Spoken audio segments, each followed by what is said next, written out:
Welcome to Animated World. A Tale of Peter Rabbit. Once upon a time there were 4 little rabbits, and their names were Flopsy, Mopsy, Cottontail, and Peter. They lived with their mother in a sandbank, underneath the root of a very big fir tree. "Now, my dears," said old Mrs. Rabbit one morning, "you may go into the fields or down the lane, but don't go into Mr. McGregor's garden. Your father had an accident there. He was put in a pie by Mrs. McGregor. Now run along and don't get into mischief. I am going now." Then old Mrs. Rabbit took a basket and her umbrella to the baker's.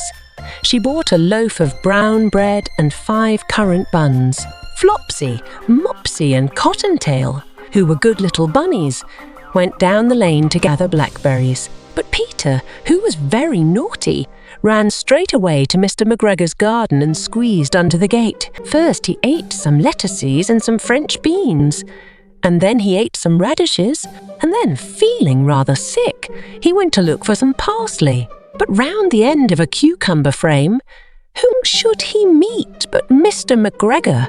Mr. McGregor was on his hands and knees planting out young cabbages, but he jumped up and ran after Peter, waving a rake and calling out, "Stop, thief!" Peter was most dreadfully frightened. He rushed all over the garden, for he had forgotten the way back to the gate. He lost one of his shoes among the cabbages and the other shoe amongst the potatoes. After losing them, he ran on 4 legs and went faster, so that I think he might have got away altogether if he had not unfortunately run into a gooseberry net and got caught by the large buttons on his jacket. It was a blue jacket with brass buttons, quite new. Peter gave himself up for lost and shed big tears. But his sobs were overheard by some friendly sparrows, who flew to him in great excitement and implored him to exert himself. Mr. McGregor came up with a sieve, which he intended to pop upon the top of Peter. But Peter wriggled out just in time, leaving his jacket behind him, and rushed into the tool shed and jumped into a can. It would have been a beautiful thing to hide in if it had not had so much water in it. Mr. McGregor was quite sure that Peter was somewhere in the tool shed, perhaps hidden underneath a flower pot. He began to turn them over carefully, looking under each. Presently Peter sneezed. Mr. McGregor was after him in no time, and tried to put his foot upon Peter, who jumped out of a window, upsetting 3 plants. The window was too small for Mr. McGregor, and he was tired of running after Peter. He went back to his work. Peter sat down to rest.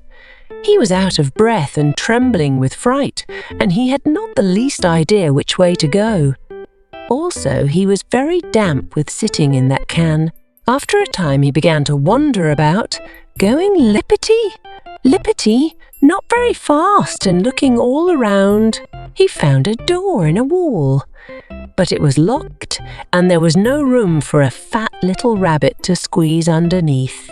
An old mouse was running in and out over the stone doorstep, carrying peas and beans to her family in the wood.